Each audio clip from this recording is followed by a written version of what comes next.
Celephais by H.P. Lovecraft.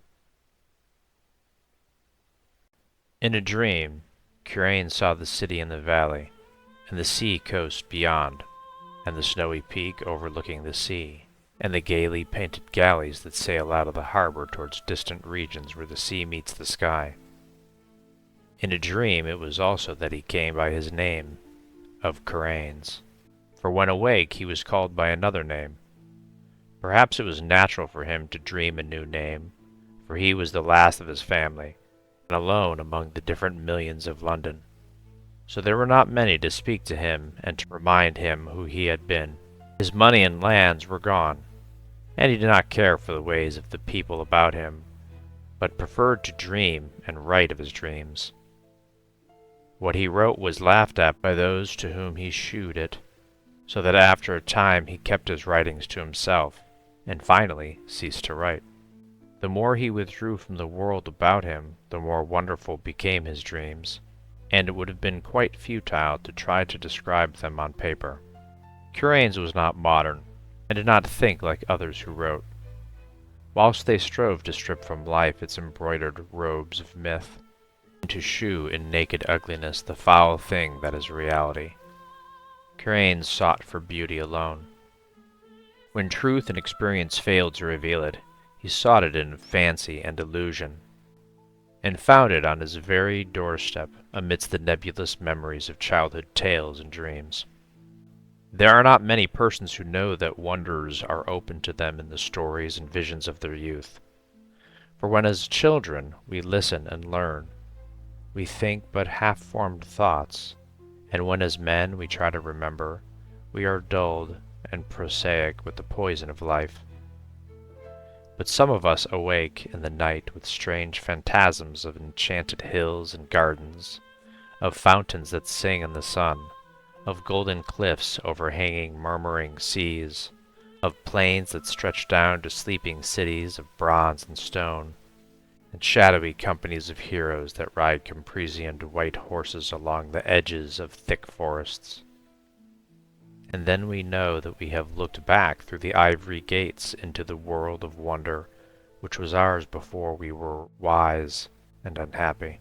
Curains came very suddenly upon his old world of childhood. He had been dreaming of the house where he had been born, the great stone house covered with ivy, where 13 generations of his ancestors had lived, and where he had hoped to die. It was moonlight, and he had stolen out into the fragrant summer night, through the gardens, down the terraces, past the great oaks of the park, and along the white road to the village. The village seemed very old, eaten away at the edge like the moon which had commenced to wane, and Curains wondered whether the peaked roofs of the small houses hid sleep or death.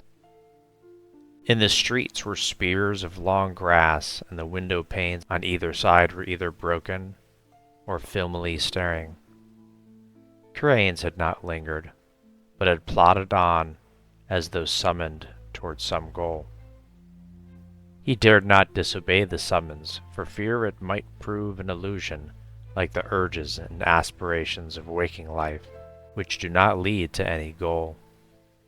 Then he had been drawn down a lane that led off from the village street toward the Channel cliffs, and had come to the end of things, to the precipice and the abyss, where all the village and all the world fell abruptly into the unechoing emptiness of infinity, and where even the sky ahead was empty and unlit by the crumbling moon and the peering stars. Faith had urged him on, over the precipice and into the gulf where he had floated down, down, down, past dark, shapeless, undreamed dreams, faintly glowing spheres that may have been partly dreamed dreams, and laughing winged things that seemed to mock the dreamers of all the worlds. Then a rift seemed to open in the darkness before him, and he saw the city of the valley, glistening radiantly far, far below, with a background of sea and sky, and a snow-capped mountain near the shore. Curains had awaked the very moment he beheld the city.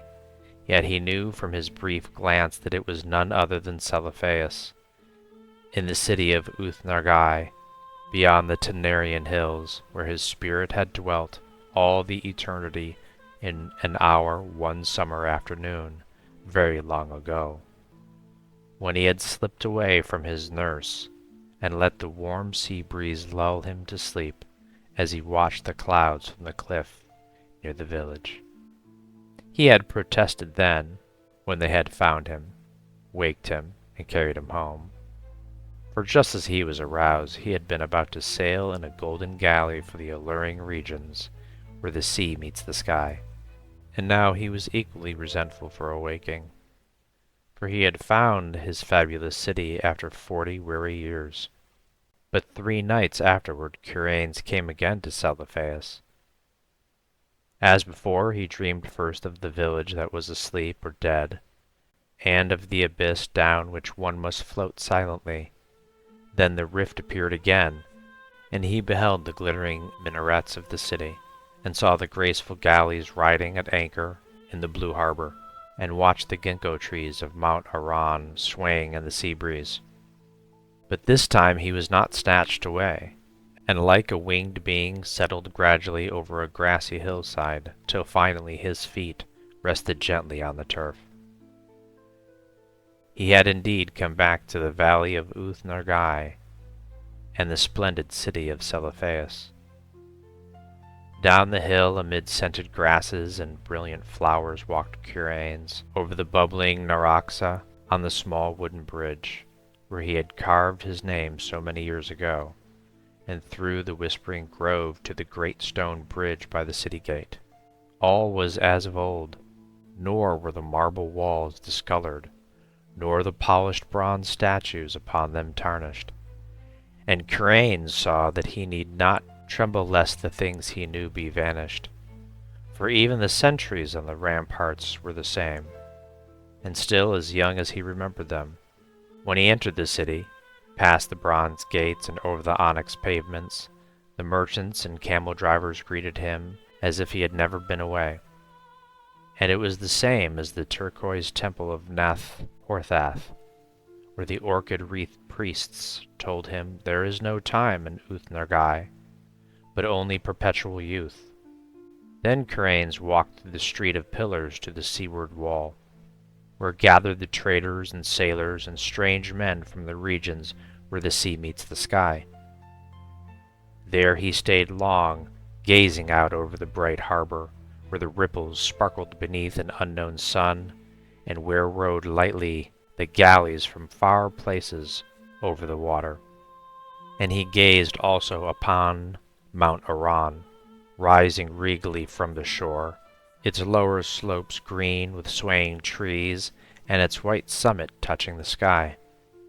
More than ever Curanes wished to sail in a galley to the far places of which he had heard so many strange tales, and he sought again the captain who had agreed to carry him so long ago. He found the man, Athib, sitting on the same chest of spices he had sat upon before, and Athib seemed not to realize that any time had passed. Then the two rowed to a galley in the harbor, and giving orders to the oarsmen, commenced to sail out the billowy Serenarian sea that leads to the sky. For several days they glided undulantly over the water, till finally they came to the horizon, where the sea meets the sky. Here the galley paused not at all, but floated easily to the blue of the sky among fleecy clouds tinted with rose. And far beneath the keel Curanes could see strange lands and rivers and cities of surpassing beauty, spread indolently in the sunshine which seemed never to lessen or disappear. At length Athib told him that their journey was near its end, and that they would soon enter the harbor of Serenian, the pink marble city of the clouds, which was built on the ethereal coast where the west wind flows into the sky. But as the highest of the city's carven towers came into sight, there was a sound somewhere in space, and Curanes awaked in his London garret. For many months after that Curain sought the marvelous city of Celephais and its sky-bound galleys in vain, and though his dreams carried him to many gorgeous and unheard-of places, no one whom he met could tell him how to find Uth Nergai beyond the Tenarian hills. One night he went flying over dark mountains where there were faint, lone campfires at great distances apart, and strange, shaggy herds with tinkling bells on their leaders. And in the wildest part of this hilly country, so remote that few men could ever have seen it, he found a hideously ancient wall or causeway of stone zigzagging along the ridges and valleys, too gigantic ever to have risen by human hands, and of such a length that neither end of it could be seen. Beyond that wall in the gray dawn he came to a land of quaint gardens and cherry trees, and when the sun rose he beheld such beauty of red and white flowers, green foliage and lawns, white paths, diamond brooks, blue lakelets, carven bridges, and red-roofed pagodas that he, for a moment, forgot Celephais in sheer delight. But he remembered it again when he walked down a white path toward a red-roofed pagoda, and would have questioned the people of that land about it, had he not found that there were no people there, but only birds and bees and butterflies. On another night, Curain walked up a damp stone spiral stairway endlessly, and came to a tower window overlooking a mighty plain and river lit by the full moon. And in the silent city that spread away from the river bank, he thought he beheld some feature or arrangement which he had known before. He would have descended and asked the way to Uth Nergai, had not a fearsome aurora sputtered up from some remote place beyond the horizon, shewing the ruin and antiquity of the city, and the stagnation of the reedy river, and the death lying upon that land, as it had lain since King Kynaratholis came home from his conquests to find the vengeance of the gods. So Curain sought fruitlessly for the marvelous city of Celephais and its galleys that sailed to Serenian in the sky, meanwhile seeing many wonders, and once barely escaping from the high priest not to be described, which wears a yellow silken mask over its face and dwells all alone in a prehistoric stone masonry on the cold desert plateau of Lang. In time he grew so impatient of the bleak intervals of day that he began buying drugs in order to increase his periods of sleep. Hashish helped a great deal, and once sent him to a part of space where form does not exist, but where glowing gases studied the secrets of existence. And a violet-colored gas told him that this part of space was outside what he called infinity. The gas had not heard of planets and organisms before, but identified Curain's merely as one of the infinity where matter, energy, and gravitation exist. Curain was now very anxious to return to minaret-studded Celephais, and increased his doses of drugs. But eventually he had no more money left, and could buy no drugs. Then one summer day he was turned out of his garret, and wandered aimlessly through the streets, drifting over a bridge to a place where the houses grew thinner and thinner. And it was there that fulfillment came, and he met the cordage of knights come from Celephais to bear him thither forever. Handsome knights they were, astride roan horses and clad in shining armor, with tabards of cloth of gold, curiously emblazoned. So numerous were they that Curain almost mistook them for an army, but their leader told him they were sent in his honor, since it was he who created Uth Nergai in his dreams, on which account he was now to be appointed its chief god for evermore. Then they gave Curain a horse, and placed him at the head of the cavalcade, and all rode majestically through the downs of Surrey, and onward toward the region where Curain and his ancestors were born. It was very strange, but, As the riders went on, they seemed to gallop back through time, for whenever they passed through a village, in the twilight they saw only houses and villagers, as Chaucer or men before him might have seen.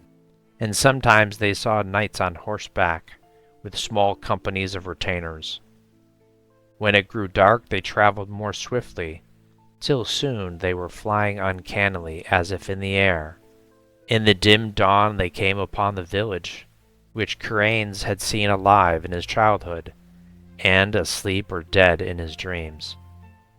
It was alive now, and early villagers curtsied as the horsemen clattered down the street, and turned off into the lane that ends in the abyss of dreams. Curanes had previously entered that abyss only at night, and wondered what it would look like by day. So he watched anxiously as the column approached its brink. Just as they galloped up the rising ground to the precipice, a golden glare came somewhere out of the east, and hid all the landscape in effulgent draperies. The abyss was a seething chaos of rosette and cerulean splendor, and invisible voices sang exultantly as the knightly entourage plunged over the edge and floated gracefully down past glittering clouds and silvery coruscations. Endlessly down the horsemen floated, their chargers pawing the aether as if galloping over golden sands, and then the luminous vapors spread apart to reveal the greater brightness, the brightness of the city Celephais, and the sea coast beyond, and the snowy peak overlooking the sea, and the gaily painted galleys that sail out of the harbor toward distant regions where the sea meets the sky. And Curanes reigned thereafter over Uthnorgai and all the neighboring regions of Dream, and held his court alternatively in Celephais and in the cloud-fashioned Serenian. He reigns there still, and will reign happily forever, though below the cliffs at Innsmouth the channel tides played mockingly with the body of a tramp who had stumbled through the half-deserted village at dawn, played mockingly and cast it upon the rocks by ivy-covered Trevor Towers, where a notably fat and especially offensive millionaire brewer enjoys the purchase atmosphere of extinct nobility. The end.